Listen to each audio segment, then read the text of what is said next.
નમસ્કાર, નિર્માણ ન્યૂઝ સાથે હું છું યજ્ઞ. જોઈએ આજના વિગતવાર સમાચાર. તો રાજકોટ ગેમ ઝોન અગ્નિકાંડની તપાસ માટે બનાવવામાં આવેલી સીટ દ્વારા ગાંધીનગરમાં રાજકોટના ફાયર વિભાગથી લઈને કોર્પોરેશન અને પોલીસ અધિકારીઓની પૂછપરછ કરવામાં આવી હતી, જેનો પ્રાથમિક રિપોર્ટ ગૃહ રાજ્યમંત્રી હર્ષ સંઘવી મુખ્યમંત્રી ભૂપેન્દ્ર પટેલ સમક્ષ સબમિટ કરવામાં આવશે. ગેમ ઝોનમાં અગ્નિકાંડ બન્યો એ સરકાર માટે ચોક્કસ ચિંતાનો વિષય બન્યો. રાજ્ય સરકાર દ્વારા ખાસ એસઆઈટી રચના કરવામાં આવી છે. જે પ્રકારે રાજકોટ ગેમ ઝોનમાં 28 લોકોના મોત થયા છે, ત્યારે રાજ્ય સરકારની એસઆઈટી દ્વારા પણ ખાસ કામગીરી શરૂ કરી દેવામાં આવી છે. ગાંધીનગરમાં ડીજીપી ઓફિસમાં એસઆઈટી દ્વારા પોતાની કામગીરી શરૂ કરાઈ, જેમાં ખાસની વાત કરીએ તો રાજકોટના તત્કાલીન કલેક્ટર, ફાયર ઓફિસર સહિતના અધિકારીઓની ખાસ પૂછપરછ કરવામાં આવી હતી. ખાસ કરીને રાજકોટમાં ગેમ ઝોનમાં કેવી રીતે આ ફાયરનો બનાવ બન્યો, કોણે કર્યું, શું કર્યું, એની પર તપાસ કરવામાં આવી રહી છે. કયા કારણો જવાબદાર હતા એને લઈને પણ પૂછપરછ કરવામાં આવી છે. કયા અધિકારીઓની જવાબદારી હતી, આ તમામ બાબતે એસઆઈટીના ચેરમેન સુભાષ ત્રિવેદી અને ટીમના સભ્યો દ્વારા પૂછપરછ કરવામાં આવી છે. આ બાબતનો રિપોર્ટ રાજ્યના ગૃહ રાજ્યમંત્રી હર્ષ સંઘવી અને મુખ્યમંત્રી ભૂપેન્દ્ર પટેલને સબમિટ કરવામાં આવનાર છે. કેમેરામેન અક્ષય પટેલ સાથે હિતેન્દ્ર બારોટ, ગાંધીનગર.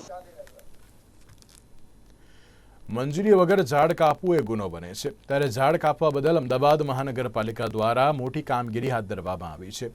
ઝવેરી એન્ડ કંપની અને ચિત્રા પબ્લિસિટીને 50 લાખનો દંડ ફટકારવામાં આવ્યો છે. સાથે સાથે ગાર્ડન ખાતા દ્વારા નવા રોપવામાં આવનાર 2000 ઝાડનો ઉછેર ખર્ચ પણ તેમને ઉઠાવવાનો રહેશે. ઝવેરી એન્ડ કંપની દ્વારા સરખેજ વોર્ડ અને ચાંદખેડા વોર્ડ મળીને કુલ 512 વૃક્ષોને મોટાભાગે કટ કરી દેવામાં આવ્યા હતા. તો ચિત્રા પબ્લિસિટી દ્વારા ગોતા અને વાડજ વિસ્તારમાં 24 જેટલા વૃક્ષ કાપવામાં આવ્યા છે. બંને એકમો દ્વારા પોતાની એડવર્ટાઇઝમેન્ટના બોર્ડ દેખાય તે માટે ઝાડને થડ સુધી કાપી દેવામાં આવ્યા હતા. ખાતા દ્વારા રજૂઆત કરવામાં આવ્યા હતા કે ભાઈ મ્યુનિસિપલ કોર્પોરેશનની હદમાં એના કેટલાક રસ્તાઓ પર આવી જે એડવર્ટાઇઝિંગની જે એજન્સીઓ છે, એજન્સીઓ દ્વારા એના જે ઝાડ છે એ ઝાડ એની જાહેરાત બરાબર પ્રદર્શિત થાય એના માટે થઈને એને મૂળમાંથી એટલે કે 4 કે 5 ફૂટની હાઇટ રાખીને બાકીના એને કાપી નાખે છે. એટલે આવી રજૂઆત મળી એટલે મ્યુનિસિપલ કોર્પોરેશને એ આ બાબતને ખૂબ ગંભીરતાથી લઈને બંને એજન્સી કે એક એજન્સી ચિત્રા પબ્લિસિટી અને બીજી એજન્સી જે પબ્લિસિટીમાં ઝવેરિયન કંપનીનું કામ કરે છે, બંને એજન્સીને 50-50 લાખ રૂપિયાનો દંડ કેમ ના કરવો એના માટેની એમને નોટિસ ઇસ્યુ કરવામાં આવી છે. સાથે સાથે એમને જે ઝાડ ઉખેડ્યા છે એ જગ્યાએ 10 થી 12 ફૂટના જે ઝાડ લગાવવાના થાય એના માટેનો ખર્ચો એમની પાસેથી વસૂલ કરવામાં આવશે. સાથે સાથે દરેક એજન્સીને 2000 છોડ ઉછેરવા માટે 2 વર્ષ માટે એનો જે કંઈ ઓપરેશન મેન્ટેનન્સનો ખર્ચ થાય એ પણ એજન્સી પાસેથી કેમ વસૂલ ના કરવું એના માટેની નોટિસો આપવામાં આવી છે. રાજકોટના ગેમ ઝોનમાં બનેલા અગ્નિકાંડ બાદ ગુજરાત સરકારનું આખું તંત્ર ફાયર સેફટી મામલે સફાળું જાગ્યું છે. ગુજરાતભરમાં જવાબદાર તમામ વિભાગોને ફાયર સેફટીના અમલીકરણ કરવા માટે અને કરાવવા માટે કડક હુકમો કરવામાં આવ્યા છે, પરંતુ મહેસાણામાં તો દીવા તળે અંધારું જ જોવા મળ્યું હોય તેવી પરિસ્થિતિ ફાયર સેફટીની જોવા મળી હતી. મહેસાણા શહેરની સરકારી બિલ્ડિંગો હોય કે ખાનગી બિલ્ડિંગો હોય, તમામ બિલ્ડિંગોમાં ફાયર સેફટીના સાધનો અપૂરતા જોવા મળી રહ્યા છે. ત્યારે મહેસાણા કલેક્ટર કચેરી, મહેસાણા જિલ્લા પંચાયત, મહેસાણા જિલ્લા ભાજપ કાર્યાલય હોય કે પછી અન્ય બિલ્ડિંગો, તમામ બિલ્ડિંગોમાં ફક્ત ને ફક્ત ફાયર સેફટી દેખાવા પૂરતી જ અગ્નિશામક બોટલો રાખવામાં આવી હતી. વિશાળ 4 જેટલી મંજિલોવાળી જે બિલ્ડિંગોમાં ફક્ત આગ લાગવાની ઘટનાને પહોંચી વળવા માટે અગ્નિશામક બોટલો આગ સામે કેટલી કામ લાગે એ મોટો સવાલ છે. આખા જિલ્લા ઉપર જ્યાંથી તમામ પ્રકારની કામગીરી કરવામાં આવે છે, સરકારી કામગીરી ઉપર દેખરેખ રાખવામાં આવે છે, એવા મહેસાણા કલેક્ટર કચેરીમાં 4 માળવાળી બિલ્ડિંગો પણ છે. સુરક્ષા માટે જરૂરી ફાયર સેફટીના સાધનો નથી.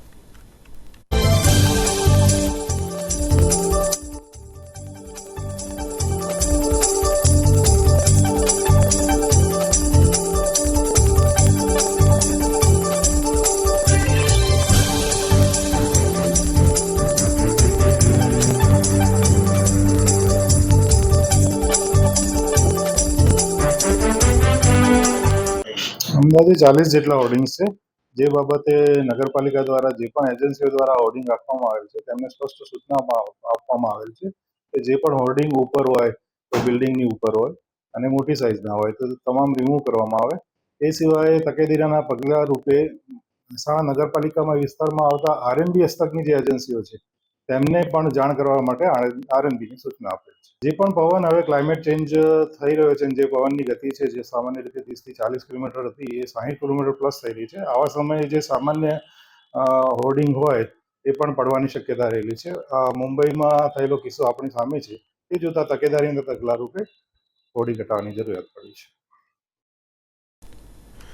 રાજકોટ ટીઆરબી ગેમ ઝોન મામલે ટીપી શાખાના અધિકારીઓની ધરપકડ બાદ એન્ટી કરપ્શન બ્યુરો અને ક્રાઇમ બ્રાન્ચની ટીમ દ્વારા કોર્પોરેશન ખાતે આવેલા ટીપી ખાતાની ઓફિસમાં તપાસ શરૂ કરવામાં આવી હતી.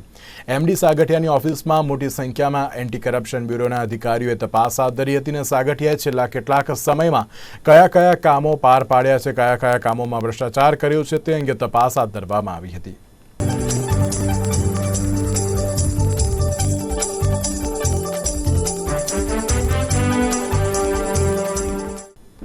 જમ એટલે જમાઈ ની કહેવતને સાર્થક કરતો કિસ્સો બનાસકાંઠાના દિયોદરમાં સામે આવ્યો છે.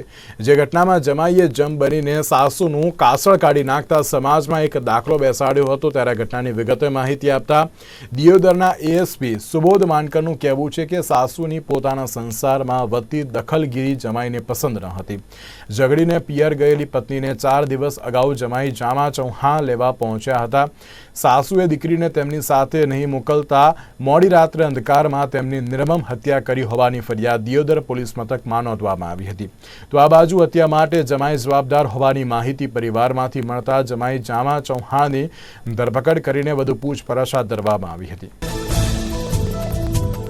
जिनका नाम कुलीबेन भाटी है, रहे दियोदर, उनको एक इंजर्ड हालत में जिनके सर को और चेहरे पे बहुत गंभीर इजाएं थी, उनको हॉस्पिटल लाया गया था.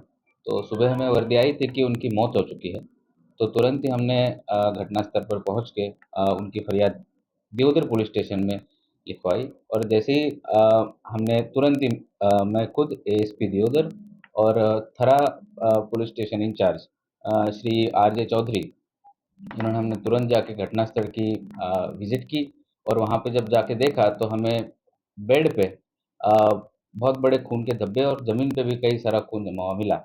हमने तुरंत ही पूछपरछ की तो जो मृतक महिला है उनके बेटे ने हमें बताया कि रात को उनका जमाई, महिला का जमाई उनके घर पे आया था और उसने ऐसा ऐसा काम किया है. हमें लगभग डीसा के आजू बाजू मिल रहा था और ह्यूमन सोर्सेज से भी जब हमने कंफर्म किया तो हमारी दियोदर एएसपी ऑफिस की टीम तुरंत ही घटनास्थल पर पहुंची. हमने आरोपी को तुरंत वहां पे जाके धरपकड़ की और जब वापस लाके उनका इंट्रोगेशन किया गया तो उनमें ऐसा पता चला है हमें कि पिछले संडे को जब उनका जो आरोपी है और उनकी पत्नी का एक पारिवारिक विवाद था जिसमें पत्नी पति के साथ आने के लिए राजी नहीं हो रही थी, तो उनमें एक झगड़ा हुआ था संडे के दिन, जिसमें बोलाचाली हुई थी और इसी के मन दुख को रखते हुए आरोपी ने ये सोचा कि ये बोलाचाली का कारण मेरी सासू माँ है, तो इसलिए मैं अगर सासू माँ को ही मार दूँ तो बोलाचाली खत्म हो जाएगी और मेरी बीवी मेरे पास आ जाएगी.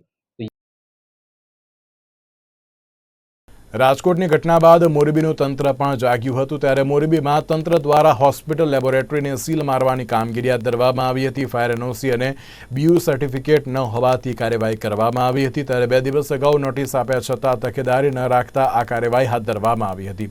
તથાપી જીબીસીએલની ટીમે પણ વીજ કનેક્શન કટ કર્યા હતા.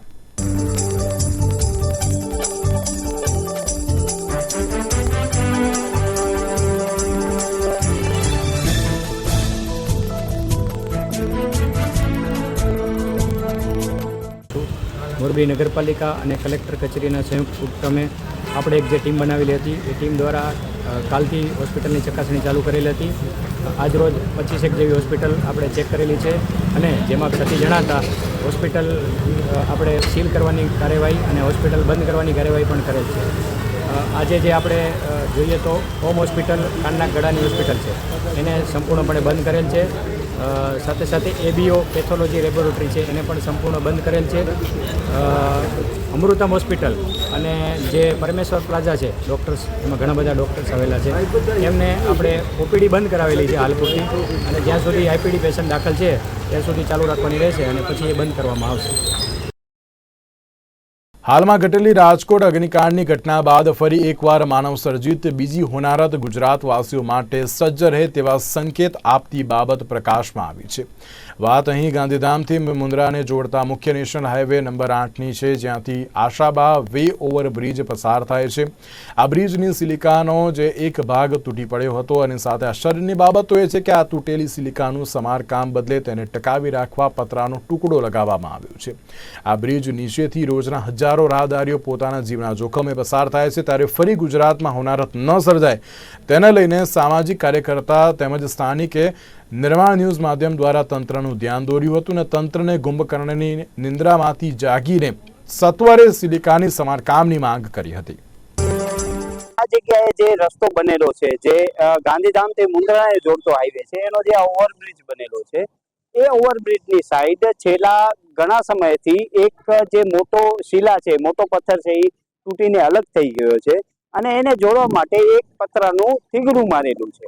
આ થીગડું બહુ જ મોટો ઘાતક સ્વરૂપ લઈ શકે એમ છે, કેમ કે એ જગ્યા ઉપર કોઈ વાહન આવે અથવા વાહન ટકરાય અથવા ત્યાંથી વાહન નીચે પટકાય તો ખૂબ જ મોટી હોનારત સર્જાઈ શકે એમ છે. તમારા ધ્યાનમાં છે કે અત્યારે જે ગુજરાતમાં હોનારતો થઈ છે એ પૈકી અહીં પણ હોનારત થાય તો ખૂબ જ મોટું નુકસાન થઈ શકે છે અને અનેક લોકોના જીવ જઈ શકે છે. માટે આ જગ્યાએ જે પણ ઓથોરિટી હોય, નેશનલ હાઈવે ઓથોરિટી હોય, તો એમણે આની દરકાર લેવી જોઈએ અને તાત્કાલિક આનું રિપેરિંગ કરવું જોઈએ, ન કે લોકોના જીવ જાય એની રાહ જોઈ અને આગ લાગ્યા પાછળ કૂવા ખોદવાનું કામ કરે એવું થવું જોઈએ. માટે આપના માધ્યમથી મારી વિનંતી છે કે નેશનલ હાઈવે ઓથોરિટી આને તાત્કાલિક રિપેર કરે અને લોકોના જીવ ઉપર જે જોખમ તોડાઈ રહ્યું છે એ જોખમ ઓછું કરે. જે પેજ લાગેલો છે, મોટા પથ્થરનો દેખાય છે, એ પેજ ખરેખર જે ભ્રષ્ટાચાર અધિકારીઓ જે સુપરવિઝન જ્યારે બનતો હતો ત્યારે જે સુપરવિઝન હતા ને એ લોકોનો ભ્રષ્ટાચારનો પેજ દેખાય છે કે જે કામની જે ગુણવત્તા હોય એનામાં જે તે વખત ઉપર મિલાવટ જે થાય જેવી તેવી રીતના એ લોકો સાઇન કરી અને પાસ કરી આપે એનો પેજ દેખાય છે, જે તમને મારી પાછળ દેખાય છે. અને ખરેખર આ 24 કલાક ધમધમતો રોડ છે, અહીંયા ક્યારે બી કોઈ બી જાનહાની થઈ શકે, ઉપરથી પડે અને કેવી બી હોનારત ઘટના ઘટી શકે. માટે વિનંતી છે કે મહેરબાની કરીને આનો જેમ બને એમ ભારતની પ્રજાને નુકસાન ના પહોંચે એનાથી પહેલે વહેલી તકે રિપેર કરવામાં આવે.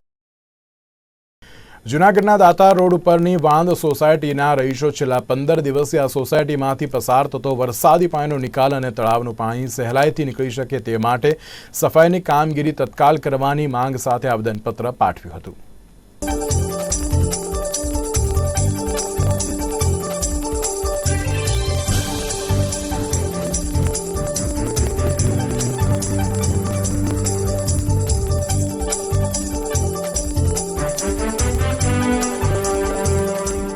અંદર બે મેયરો ચૂંટાઈને આવ્યા હતા, જેની ટર્મ હમણાં હાલમાં પૂરી થઈ જવાની છે. એ વાણંદ સોસાયટી વિસ્તારમાં અત્યારે તમે જોઈ શકો છો કે અમે રહેવાસીઓ 200-300 આવી અને જે અમારી સમસ્યાઓ છે એનું નિરાકરણ લાવે કે જ્યાં વોકળાનું દબાણ ગેરકાયદેસર રીતે થયેલું છે અને ત્યાં ગુંડાગીરી અને લુખા તત્વોનો ત્રાસ છે, એને કોઈ તંત્રની બીક નથી, કોઈ પોલીસનો ડર નથી. એવા ગુંડાઓ ત્યાં આવી અને દિવસના જે એરિયામાં લેડીઝોને પણ નીકળવું હોય તો એ લેડીઝો પણ ત્યાં ડરે છે. એવો અમારો થઈ ગયો છે એરિયો. એટલે અમે અત્યારે તંત્રને આવેદનપત્ર આપવા આવ્યા હતા કે આ જો નિરાકરણ વહેલી તકે નહીં આવે તો આનાથી પણ જ્વલંત આંદોલન અમે રહેવાસીઓ કરવાના છીએ.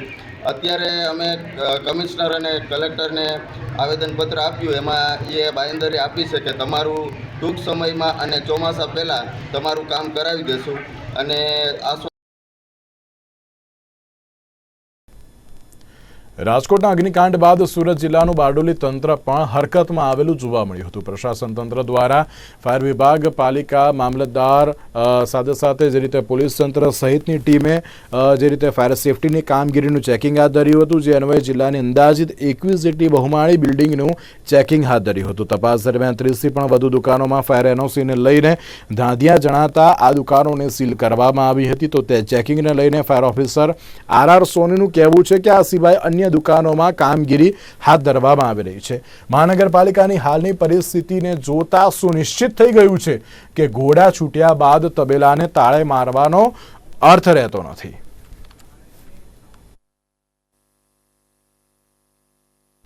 નવસારી જિલ્લાના ચીખલી નજીક આવેલા આલીપોરમાં ફર્નિચરના શોરૂમમાં અચાનક ભીષણ આગ લાગવાનો બનાવ સામે આવ્યો હતો. ફર્નિચરના ગોડાઉનમાં આગ લાગતા જોતજોતામાં આગે વિકરાળ સ્વરૂપ ધારણ કરતા સમગ્ર વિસ્તારમાં ધુમાડાના ગોટે ગોટા જોવા મળ્યા હતા. આગને કારણે ફર્નિચરના ગોડાઉનમાં તમામ સામાન બળીને ખાખ થઈ જવા પામ્યો હતો. આ ઘટના બનતાની સાથે સમગ્ર વિસ્તારમાં અફરાતફરીનો માહોલ પણ જોવા મળ્યો હતો. ઘટનાની જાણ થતાં સ્થાનિક પોલીસ કરતા મામલતદાર સહિત ચીખલી બિલીમોરા તેમજ ગણદેવીના ફાયર ફાઇટરો તાત્કાલિક ઘટનાસ્થળે આવી પહોંચ્યા હતા અને આગને કાબૂમાં લેવાના પ્રયાસો શરૂ કર્યા હતા.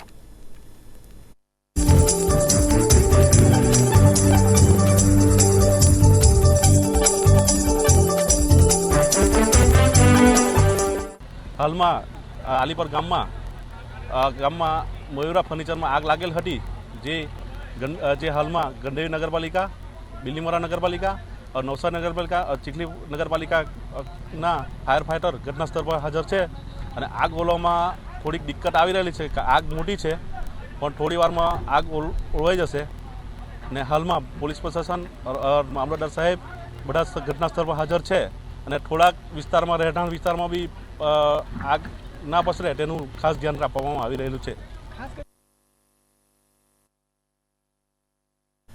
વાત કરીએ ભાવનગરની, તો ભાવનગર શહેરમાં લોકો દ્વારા રસ્તાઓ પર આડેધડ પાર્કિંગ કરવામાં આવતા હતા, ત્યારે જે તે વિસ્તારના રહીશો દ્વારા કરવામાં આવેલી ફરિયાદને પગલે મહાનગરપાલિકા દ્વારા કાર્યવાહી પણ હાથ ધરવામાં આવી હતી. મહાનગરપાલિકા દ્વારા કાળુબા રોડ ઉપર ગેરકાયદેસર પાર્ક કરેલા વાહનોને લોક મારીને દંડાત્મક કાર્યવાહી કરવામાં આવી હતી, જેમાં સ્કૂટર, કાર, રિક્ષા સહિતના વાહનોને લોક મારીને તેમના ચાલક પાસેથી દંડની વસૂલાત કરવામાં આવી હતી. પાદરાના દેરોલ પાટિયા પાસે વિહાર કરી રહેલા 6 જૈન સાધ્વીજી ઉપર થયેલા હુમલાને પગલે પાદરા જૈન સંઘમાં ભારે રોષ જોવા મળ્યો હતો. પાદરા સમસ્ત જૈન સંઘ દ્વારા પાદરા મામલતદારને આવેદનપત્ર આપીને ઘટનાને સખત શબ્દોમાં વખોડવામાં આવી હતી અને ઝડપાયેલા શખ્સને કડકમાં કડક સજા કરીને દાખલો બેસાડવાની પણ માંગ કરી હતી.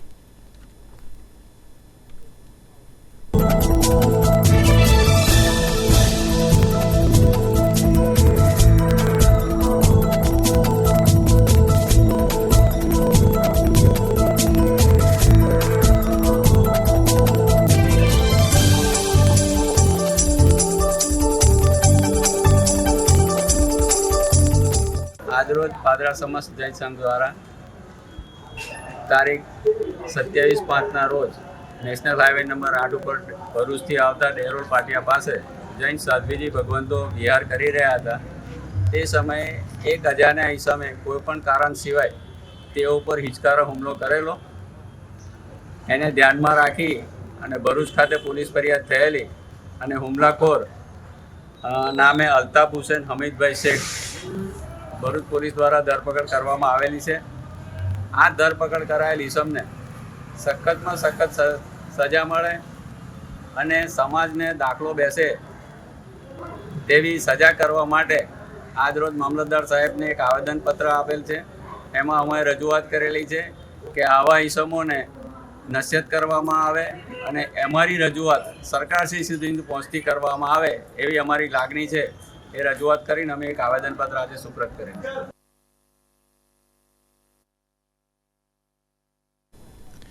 મોરબીના વાંકાનેરના ચોંકાવનારા વિડીયો વાયરલ થયા હતા. વાંકાનેરમાં જોખમી વાહનોની સવારીનો વિડીયો વાયરલ થયો હતો. અલગ અલગ તુફાન ક્રુઝર વાહનોમાં કીચોકીચ માણસો ભરીને મુસાફરી કરવામાં આવે છે, જે જોખમરૂપ સાબિત પણ થઈ શકે છે.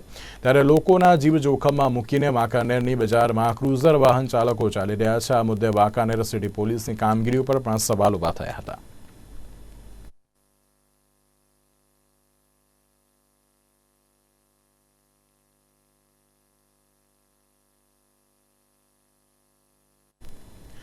જામનગર નજીક લાલપુર હાઈવે ઉપર કારનો એક વિડીયો વાયરલ થવા પામ્યો હતો. કારમાં ક્ષમતા કરતાં પણ વધુ પેસેન્જર બેસાડ્યા હોવાનો વિડીયો સામે આવ્યો હતો. કાર ચાલકે કારની છત ઉપર પણ પેસેન્જરોને બેસાડ્યા હતા. હાઈવે ઉપર આવી જોખમી સવારી સામે કાર ચાલકે અન્ય મુસાફરોના જીવ પણ જોખમમાં મૂક્યા હતા.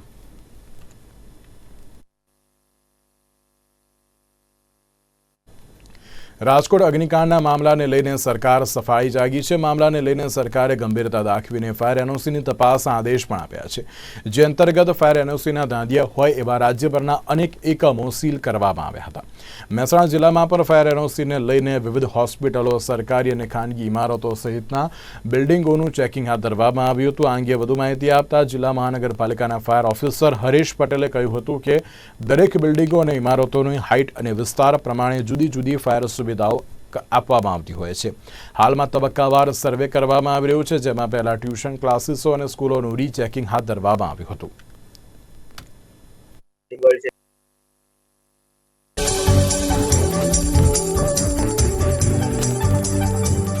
આગની ઘટના ઘટી તે પછી ગુજરાત સરકારની જે સૂચનાઓ મુજબ અત્યારે હાલ મહેસાણા નગરપાલિકાના વિસ્તારમાં જુદા જુદા પ્રકારની જે બિલ્ડિંગો છે, જેમ કે ટ્યુશન ક્લાસીસ છે, સ્કૂલ છે, હોસ્પિટલ છે, એસેમ્બલી બિલ્ડિંગ છે, શોપિંગ મોલ છે, આ બધામાં તબક્કાવાર આપણે ચેકિંગ અને સર્વે કરી રહ્યા છીએ. આપણી ફાયરની જુદી જુદી ટીમ બનાવી.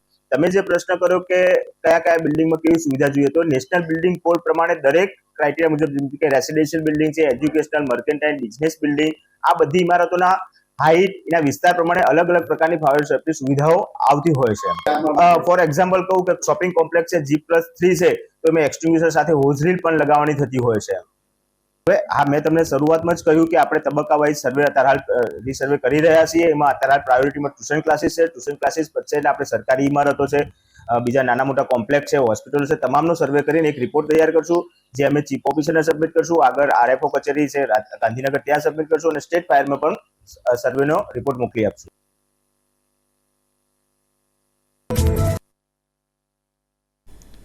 અંબાજી નજીક GIDC વિસ્તારમાં ટેલર અને બાઇકનો અકસ્માત સર્જાયો હતો. અકસ્માતમાં બાઇક ચાલકનું ઘટનાસ્થળે કરુણ મોત નીપજ્યું હતું.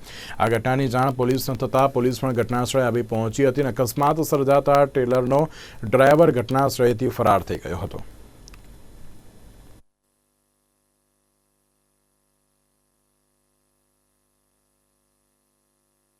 હાલોલ GIDC ચંદ્રપુરા રોડ ઉપર મોડી રાત્રે અકસ્માત સર્જાયો હતો. અકસ્માતમાં રોડની બાજુમાં ચાલીને જઈ રહેલા બે પરપ્રાંતીય યુવકોને કોઈ અજાણ્યા વાહને ટક્કર મારતા ઉત્તરાખંડનો એક યુવક ગંભીર રીતે ઇજાગ્રસ્ત થયો હતો, જેને સારવાર માટે મોડી રાત્રે હાલોલ સરકારી હોસ્પિટલમાં લાવવામાં આવ્યો હતો, જ્યાં તેની હાલત અત્યંત નાજુક હોવાથી વધુ સારવાર માટે વડોદરા રિફર કરવામાં આવ્યો હતો.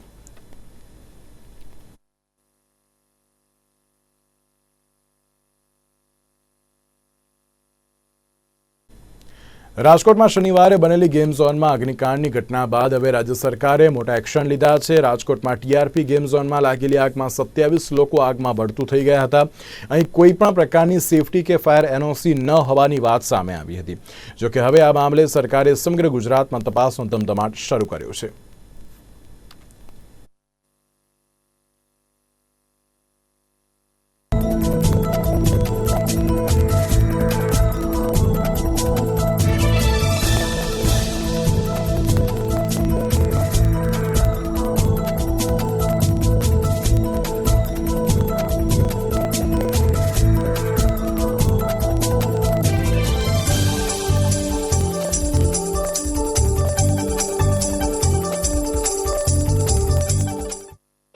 રાજકોટમાં અગ્નિકાંડ બાદ છે તે સમગ્ર રાજ્યમાં છે તે ફાયર વિભાગને છે તે તપાસના આદેશ આપવામાં આવ્યા છે. દરેક જિલ્લાઓમાં છે તે ફાયર વિભાગના અધિકારીઓ છે તે ચેકિંગ કરી રહ્યા છે. ચેકિંગ પણ છે તે આવકાર્ય છે, પરંતુ આ ચેકિંગ થોડા સમય પહેલાં થયું હોત તો જે આ કાંડ બન્યો છે તે ન બન્યો હોત. ત્યારે આપણી સાથે ફાયર વિભાગના અધિકારી છે, તેમની સાથે જ વાત કરીશું. ખાસ કરીને સાહેબ, દરેક જગ્યા પર ચેકિંગ હાથ ધરવામાં કયા પ્રકારનું ચેકિંગ? ફાયર સેફટીના પૂરા સાધનો છે કે કેમ, ફાયર એક્સ્ટિંગ્વિશર કમ્પ્લીટ રિફિલિંગ કરાવેલા છે કેમ, સ્મોક ડિટેક્ટર ચાલુ કે કંઈ, સ્પ્રિંકલર સિસ્ટમ ચાલુ છે કે નહીં, ફાયરના તમામ સાધનો ચેક કરવામાં આવે છે. અને ખાસ તો ફાયર NOC છે કે નહીં, તે છે તો એ રિન્યૂ થયેલ છે કે કેમ, કઈ તારીખે રિન્યૂ થાય છે, આ બધાની ચેકિંગ કરી છે. અને ઉપર ટેરેસ ઉપર કોઈ વધારાનું છાપરું બનાવેલ છે કે કેમ, આ બધી બાબત ધ્યાનમાં રાખી અને ચેક કરીએ છીએ. ખાસ કરીને અત્યાર સુધીમાં કોઈને સીલ કરવામાં આવ્યો તો નોટિસ પણ કરવામાં હજી સુધી નોટિસ નથી દીધી કે જે ચેક કર્યા છે એની પાસે બધા પાસે ફાયર NOC હાલ છે. એક સામે ઐશ્વર્યા હોસ્પિટલ છે, એમાં ઉપર એક નાનું છાપરું હતું, એને એ દૂર કરવાનું કહી દીધું છે અને એને એમ કીધું કે નોટિસ ના આપો, અમે બપોર સુધીમાં દૂર કરી નાખશું અને કમિશનર સાહેબ ત્યાં હાજર હતા. કેટલીક સ્કૂલોમાં પણ છે તે આવા ગેરકાયદેસર બાંધકામ જોઈ શકાય છે, ખાસ કરીને પતરાના શેડ ઉપર છે તે આખી નિશાળ બનાવવામાં આવ્યું છે, એ બાબતે શું કહેશો? હાલ તો હું જે અત્યારે ચેક કરું છું એમાં મને કોઈ એવી પતરાના શેડવાળી સ્કૂલ જોવા મળી નથી.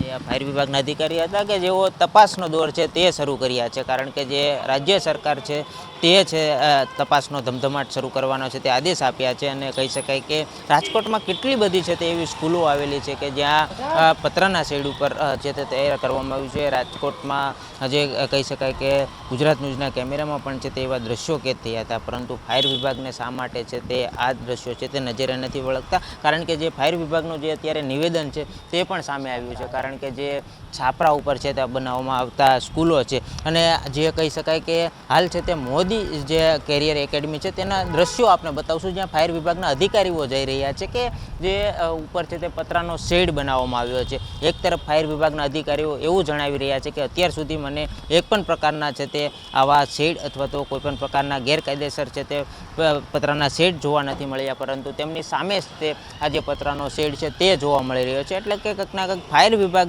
જ્યારે પણ છે તે આવી દુર્ઘટનાઓ બનતી હોય છે તપાસ શરૂ કરવામાં આવતી હોય છે, અને એક તરફ છે તે માત્ર ને માત્ર સ્પોટ ઉપર પણ જોવા મળ્યું છે કે અધિકારીઓ છે તે માત્ર કાગળ ઉપર છે એનઓસી અને તે જ જોઈ રહ્યા છે, પરંતુ સેફટીના સાધનો બાબતે કોઈ પણ પ્રકારની છે તે ચકાસણી ન થતી હોય તેવું પણ લાગી રહ્યું છે. કારણ કે સમગ્ર રાજ્યભરમાં છે તે જે અગ્નિકાંડ બન્યો ત્યારબાદથી છે તે ફાયર વિભાગ દ્વારા છે તે ચેકિંગનો દોર શરૂ કરવામાં આવ્યો છે. અને ખાસ કરીને વાત કરવામાં આવે તો જે એ ફાયરના જે સાધનો હોવા જોઈએ, હોસ્પિટલ હોય, શાળાઓ હોય કે કોચિંગ ક્લાસ હોય, દરેક જગ્યા ઉપર છે તે ચેકિંગનો દોર છે તે શરૂ કરવામાં આવી રહ્યો છે. અને સાથે વાત કરવામાં આવે તો ફાયર વિભાગના અધિકારીઓ છે તે હાલ છે તે સ્કૂલો ઉપર પહોંચી અને છે તે તપાસ પણ છે તે શરૂ કરી છે.